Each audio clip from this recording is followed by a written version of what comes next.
నమస్తే, welcome to our channel SR9 TV Telugu.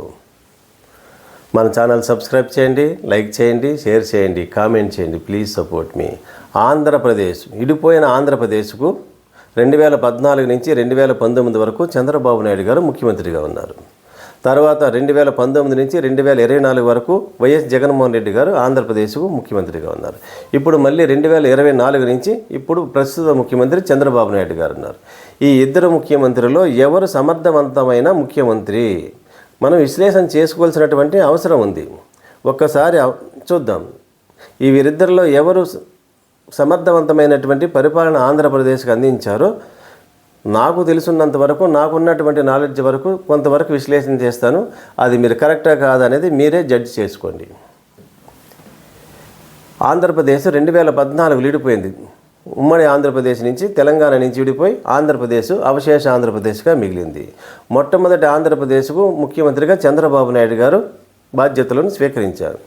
ఆయన అధికారంలో రావడం కోసం ఎన్నికల్లో 600 హామీలకు పైగా ఇచ్చారంట మేనిఫెస్టోలో. అప్పటి ప్రతిపక్ష నాయకుడు జగన్మోహన్ రెడ్డి గారు ప్రచారం చేశారు, చెప్పారు. 600 హామీలను అమలు చేశారా చంద్రబాబు నాయుడు గారు అంటే అమలు చేయలేదు. ఆంధ్రప్రదేశ్ ఏర్పడినప్పుడు ఆంధ్రప్రదేశ్ యొక్క ఆర్థిక పరిస్థితి ఏ విధంగా ఉందంటే 90,000 కోట్లు మాత్రమే అప్పు ఉండేది. అంటే 90,000 లక్ష, ఒక 10,000 అటు ఇటు ఉంటుంది అనుకోండి, ఎగ్జాక్ట్ ఫిగర్లు మన దగ్గర లేవు. 1,00,000 కోట్ల వరకు ఆంధ్రప్రదేశ్ అప్పుతో ఇడిపోయింది తెలంగాణ నుంచి. మనకు క్యాపిటల్ లేనటువంటి ఆంధ్రప్రదేశ్కు అప్పు మాత్రం మిగిలింది. 1,00,000 కోట్ల అప్పునిచ్చారు. అందువల్ల చంద్రబాబు నాయుడు గారు అధికారంలోకి వచ్చిన తర్వాత అప్పుతో కూడినటువంటి అసలు రాష్ట్రానికి ఆదాయం లేనటువంటి ఆంధ్రప్రదేశ్ను మనకు అప్పచెప్పారు, విడగొట్టేశారు. ఇది అన్యాయంగా, అక్రమంగా విడగొట్టారు. సక్రమంగా విడగొట్టలేదు, అన్యాయం చేస్తూ కాంగ్రెస్ ప్రభుత్వము, అప్పటి కేంద్ర ప్రభుత్వం, కేంద్రంలో ఉన్నటువంటి కాంగ్రెస్ ప్రభుత్వం ఆంధ్రప్రదేశ్ని విడగొట్టింది కాంగ్రెస్ పార్టీ ప్రభుత్వం. కాబట్టి కాంగ్రెస్ని నిందిస్తూ ఉండేవారు చంద్రబాబు నాయుడు గారు. ఆ తర్వాత 1,00,000 కోట్లు కాస్త ఎన్ని లక్షల కోట్లు తీసుకెళ్లారు, ఆయన ఎన్ని లక్షల కోట్లు అప్పులు చేశారు. అసలు ఆంధ్రప్రదేశ్కి ఆదాయం లేదు కాబట్టి నేను ఆయన ఇచ్చినటువంటి 600 హామీలను అమలు చేయలేకపోతున్నా అన్నారు. కాంగ్రెస్ని ప్రతిరోజు కాంగ్రెస్ని మనకి బూచిగా చూపించేవారు, కాంగ్రెస్ని మీద నిందలు వేస్తూ ఉండేవారు. లోటు బడ్జెట్ ఉన్నటువంటి రాష్ట్రాన్ని మనకి అప్పచెప్పారు. లోటు బడ్జెట్ ఉన్నటువంటి రాష్ట్రానికి ఇచ్చినటువంటి 600 హామీలు అమలు చేయడం సాధ్యం కాదని ఆయన చెప్పారు. అంతేకాకుండా మనకు ఆయన ఏమి ఇచ్చారు, సంపూర్ణ రైతు రుణమాఫీ అన్నారు. సంపూర్ణ రైతు రుణమాఫీ చేయలేదు. అలాగే సంపూర్ణ డ్వాక్రా రుణమాఫీలు అన్నారు, అవి చేయలేదు. అనేక హామీలను ఇచ్చారు. నిరుద్యోగ భృతి అని చెప్పారు, అది కూడా ఇవ్వలేదు. అన్ని హామీలను అమలు చేయడం సాధ్యం కాదు, లోటు బడ్జెట్తో ఉన్నటువంటి రాష్ట్రము కాబట్టి మనం హామీలను అమలు చేయడం సాధ్యం కాదన్నారు. తర్వాత అమరావతికి రాజధానిగా ఎన్నుకున్నారు. ఆ తర్వాత మళ్ళీ బీజేపీతో విభేదించారు. బీజేపీ మీద నిందలు వేస్తూ ధర్మదీక్ష పోరాటం అని మళ్ళీ కొత్త రాగాన్ని అందుకున్నారు. అప్పుడు మళ్ళీ 2019 ఎన్నికల సమయంలో జగన్మోహన్ రెడ్డి గారు, అప్పటి ప్రతిపక్ష నాయకుడు జగన్మోహన్ రెడ్డి గారు నవరత్నాలను హామీలు ఇచ్చారు. ఇవి ఖచ్చితంగా అమలు చేసి చూపిస్తానన్నారు. అది ఒక్కసారి అవకాశం ఇవ్వండి, అమలు చేసి చూపిస్తానన్నారు జగన్మోహన్ రెడ్డి గారు. అప్పటి ముఖ్యమంత్రి చంద్రబాబు నాయుడు గారు ఏమన్నారు, జగన్మోహన్ రెడ్డి గారు ఇచ్చిన హామీలను అమలు చేయడం సాధ్యం కాదు, మన ఆర్థిక పరిస్థితి ఆ స్థాయిలో లేదని ఆయన ఖండించేవారు. తీరా చూస్తే ప్రజలు జగన్మోహన్ రెడ్డి గారికి ఒక అవకాశం ఇచ్చారు. నవరత్నాలను అమలు చేయడంలో జగన్మోహన్ రెడ్డి గారు సఫలీకృతం అవుతారని. 2019 అధికారంలోకి వచ్చిన తర్వాత వచ్చినప్పుడు జగన్మోహన్ రెడ్డి గారికి చంద్రబాబు నాయుడు గారి ప్రభుత్వము ఖజానాలో ఎన్ని డబ్బులు ఉంచిందో తెలుసా? కేవలం 100 కోట్లు మాత్రమే బ్యాలెన్స్ ఉంచింది. 100 కోట్లతో అధికారాన్ని ట్రాన్స్ఫర్ చేసింది జగన్మోహన్ రెడ్డి గారి ప్రభుత్వానికి. బ్యాలెన్స్ 100 కోట్లు మాత్రమే. అప్పుడే ఆర్థిక శాఖ మంత్రి యనమల రామకృష్ణ గారు ఏం స్టేట్మెంట్ ఇచ్చారు అంటే, ఆంధ్రప్రదేశ్ బ్యాలెన్స్ కేవలం 100 కోట్లు మాత్రమే ఉంది, అప్పులు ఎక్కడ తీసుకోవాలో అంతా మేము తీసుకొచ్చి అప్పులు చేశాము, ఇంకెక్కడ అప్పులు వచ్చేటువంటి అవకాశం లేదు. అందువల్ల జగన్మోహన్ రెడ్డి గారు నవరత్నాల మాట దేవుడెరుగు, ప్రభుత్వ ఉద్యోగులకు నెలవారీ జీతాలను కూడా ఇవ్వలేనటువంటి పరిస్థితులు ఆంధ్రప్రదేశ్ ఉందని ఆయన ప్రకటించారు. అప్పుడు జగన్మోహన్ రెడ్డి గారు, చంద్రబాబు నాయుడు గారు కేవలం నాకు 100 కోట్లే ఇచ్చారు, అందువల్ల నేను నవరత్నాలను అమలు చేయలేకపోతున్నానని చెప్పలేదు. ఎక్కడ అప్పు దొరకదు, ఎక్కడ అప్పు తేవడం కూడా కష్టమని ఎక్కడ చెప్పలేదు. ఆయన ఇచ్చిన హామీలను అమలు చేయడానికి ప్రయత్నం చేస్తూ మొదలుపెట్టిన సమయంలోనే కరోనా వచ్చింది ప్రపంచవ్యాప్తంగా, ఒక ఆంధ్రప్రదేశ్కే కాదు.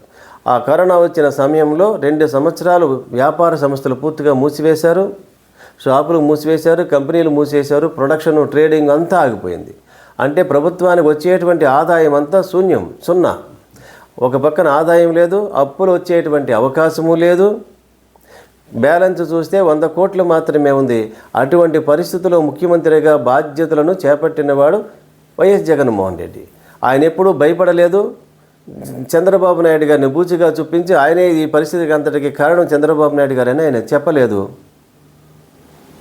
ధైర్యంగా తను ఇచ్చినటువంటి మాటలను, వాగ్దానాలను అమలు చేయడానికి ధైర్యంగా ముందుకెళ్ళాడు. ఎక్కడ అప్పు దొరుకుతుందో, ఎలా అప్పు చేయాలో అనేక మార్గాలను ఆలోచించుకున్నాడు ఆయన. తద్వారా రాష్ట్రానికి అప్పులు తీసుకొచ్చిన మాట వాస్తవమే. ఆ తీసుకొచ్చినటువంటి అప్పులను ప్రజలకు నేరుగా ఆర్థిక సహాయం ఇచ్చినటువంటి 6 హామీలను, అమ్మఒడని, డ్వాక్రా రుణమాఫీలని, రైతు భరోసా అని అన్నీ ఇచ్చుకుంటూనే నాడు నేడు ద్వారా గవర్నమెంట్ స్కూల్ యొక్క రూపురేఖలను మార్చినవాడు జగన్మోహన్ రెడ్డి. గవర్నమెంట్ హాస్పిటల్ అన్నీ రూపురేఖలు మార్చినవాడు జగన్మోహన్ రెడ్డి. 17 గవర్నమెంట్ మెడికల్ కాలేజీలను ఒకేసారి ప్రారంభించి 5 మెడికల్ కాలేజీలను ప్రారంభించిన వాడు జగన్మోహన్ రెడ్డి. ఒకేసారి 4 షిప్ యార్డులు, వాడరేవులను ప్రారంభించి అతి వేగంగా నిర్మాణం చేసిన వాడు జగన్మోహన్ రెడ్డి. రైతు భరోసా కేంద్రాలను ఏర్పాటు చేసి బిల్డింగ్లు కట్టినవాడు జగన్మోహన్ రెడ్డి. సచివాలయ వ్యవస్థను ఏర్పాటు చేసి కొత్త సచివాలయ వ్యవస్థ బిల్డింగ్లను నిర్మించిన వాడు జగన్మోహన్ రెడ్డి.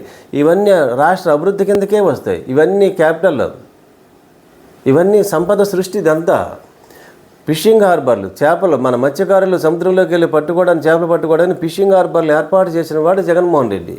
అంటే ఒక పక్కనే సంక్షేమాలను ఇస్తూనే ఒక పక్కనే రాష్ట్రానికి కావాల్సినటువంటి వనరులు డెవలప్ చేస్తూ అప్పులు చేసిన ఇవన్నీ బ్యాలెన్స్ చేస్తూ నడిపినవాడు జగన్మోహన్ రెడ్డి. అయితే అక్కడ ఇబ్బంది ఎలా వచ్చింది ఏంటంటే ప్రభుత్వ ఉద్యోగస్తులకు మాత్రము ప్రతి నెల 1వ తేదీన జీతాలు ఇవ్వలేరు. వాళ్ళకి జీతాలు ఎప్పుడు లేటుగా ఇస్తుండేవాడు. ఇది మాత్రం ఖచ్చితంగా చూడాలి. అలాగే అదే సమయంలో రోడ్ల మీద కొంత నిర్లక్ష్యం వహించిన వాడు జగన్మోహన్ రెడ్డి. గుంతలు పడి ఆ రోడ్డు మీదకి వస్తే ప్రతి వాళ్ళు తిట్టుకున్నటువంటి పరిస్థితి కనిపించింది. అంటే ఒక మంత్రదండమే, ఒక ముఖ్యమంత్రి దగ్గర ఒక అన్ని కార్యక్రమాలు ఒకేసారి చేయటానికి మంత్రదండమే ఉండదు. తనకున్నటువంటి పరిస్థితులు, ఆర్థిక లభ్యత, అంటే ధన లభ్యతను బట్టి అన్నీ బ్యాలెన్స్ చేసుకుంటూ ప్రాధాన్యతా క్రమంలో అన్నీ ఏర్పాటు చేసుకొచ్చినటువంటి ముఖ్యమంత్రి జగన్మోహన్ రెడ్డి. తర్వాత మళ్ళీ 2024 ఎన్నికలకు వచ్చేటప్పటికి జగన్మోహన్ రెడ్డి గారు ఈ 6 హామీల కంటే ఎక్కువ హామీలను ఇచ్చినా ఇక్కడున్నటువంటి రాష్ట్ర ఆర్థిక పరిస్థితి సహకరించదు, నేను అంతకు మించిన హామీలు ఇవ్వలేను, కానీ క్రమక్రమంగా పెంచుకుంటూ ప్రతి సంవత్సరము పెంచుకుంటూ ప్రజలకు ఎంతవరకు మేలు చేయాలో అంతవరకు మేలు చేస్తాను, అంతకు మించి నేను చేయలేనని ఖచ్చితంగా నిజాన్ని చెప్పినటువంటి ముఖ్యమంత్రి జగన్మోహన్ రెడ్డి. అదే సమయంలో కూటమి, తెలుగుదేశము, బీజేపీ, ఎన్డీఏ, మన పవన్ కళ్యాణ్ గారు, జనసేన, ఈ 3 కలిసి 6 హామీలను ఇచ్చారు. 6 హామీలు అంటే జగన్మోహన్ రెడ్డి గారి కంటే ఎక్కువ హామీలను ఇచ్చారు. జగన్మోహన్ రెడ్డి అప్పులను చేసి సంక్షేమ పథకాలు ఇస్తే సంపదను సృష్టించి తద్వారా ఆదాయాన్ని పెంచి మేము 6 హామీలను అమలు చేస్తామని హామీ ఇచ్చారు. అప్పుడు జగన్మోహన్ రెడ్డి గారు దిగిపోయేటప్పటికీ రాష్ట్ర ఖజానా బ్యాలెన్సు 7,500 కోట్లు ఉందంట. చంద్రబాబు నాయుడు గారు జగన్మోహన్ రెడ్డి గారికి అప్పచెప్పినటువంటి బ్యాలెన్స్ 100 కోట్లు అయితే జగన్మోహన్ రెడ్డి గారు చంద్రబాబు నాయుడు గారికి అప్పచెప్పిన బ్యాలెన్స్ 7,500 కోట్లని మన జగన్మోహన్ రెడ్డి గారు చెప్పారు. అంటే ఎవరు ఎక్కువ బ్యాలెన్స్ ఇచ్చారు? జగన్మోహన్ రెడ్డి గారు ఎక్కువ డబ్బుని మిగిల్చి చంద్రబాబు నాయుడు గారి ప్రభుత్వానికి అప్పచెప్పారు, 7,500 కోట్లు. మరి చంద్రబాబు నాయుడు గారు అధికారంలోకి వచ్చిన తర్వాత ఆర్థిక వ్యవస్థను చిన్నాభిన్నం చేసేసాడు. ఇక్కడ ఖజానా చూస్తే ఖాళీగా ఉంది. అందుకని నేను మీకు ప్రజలకు ఇచ్చినటువంటి 6 హామీలను అమలు చేయాలని నాకున్నా అమలు చేయలేకపోతున్నాను, ఖజానా చూస్తే భయం వేస్తుందని చెప్పిన ముఖ్యమంత్రి చంద్రబాబు నాయుడు గారు. ఇప్పుడు 6 హామీలను కాదు కదా, జగన్మోహన్ రెడ్డి గారు అమలు చేసినటువంటి సంక్షేమ పథకాలను కూడా మంగళం పాడేశారు. 6 హామీలను కూడా ఇవ్వలేమని చెప్పేశారు. ఇది చంద్రబాబు నాయుడు గారు. ఇప్పుడు మరి చంద్రబాబు నాయుడు గారు ఎప్పుడైనా గవర్నమెంట్ మెడికల్ కాలేజీలు తీసుకొచ్చారా? 14 సంవత్సరాల్లో గవర్నమెంట్ స్కూల్స్ రూపురేఖలు మార్చారా? అన్ని ప్రజలే మీ గ్రామంలోనూ మీ ఊర్లోనూ మీకే ప్రత్యక్షంగా కనిపిస్తున్నాయి కదా.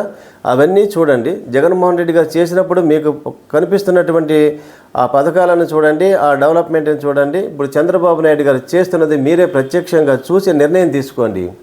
ఈ చంద్రబాబు నాయుడు గారు ప్రతిదానికి జగన్మోహన్ రెడ్డి కారణమని నిందలు వేస్తున్నారే తప్ప తను ఇచ్చినటువంటి 6 హామీలను అమలు చేయాలని ఎక్కడా ప్రయత్నం చేస్తున్నట్టుగా కనిపించటం లేదు. అదే ఇద్దరు ముఖ్యమంత్రులకి పరిపాలనలో ఉన్నటువంటి వ్యత్యాసం. అంటే ఇద్దరిలోనే ఎవరు సమర్థవంతమైనటువంటి ముఖ్యమంత్రి ఎవరు అంటే మీరే నిర్ణయం తీసుకోండి. మీకే స్పష్టంగా తెలుస్తుంది. మరిన్ని వార్తా విశ్లేషణలతో SR9 టీవీ తెలుగు మన ఛానల్ సబ్స్క్రైబ్ చేయండి, లైక్ చేయండి, షేర్ చేయండి, కామెంట్ చేయండి. Please support me.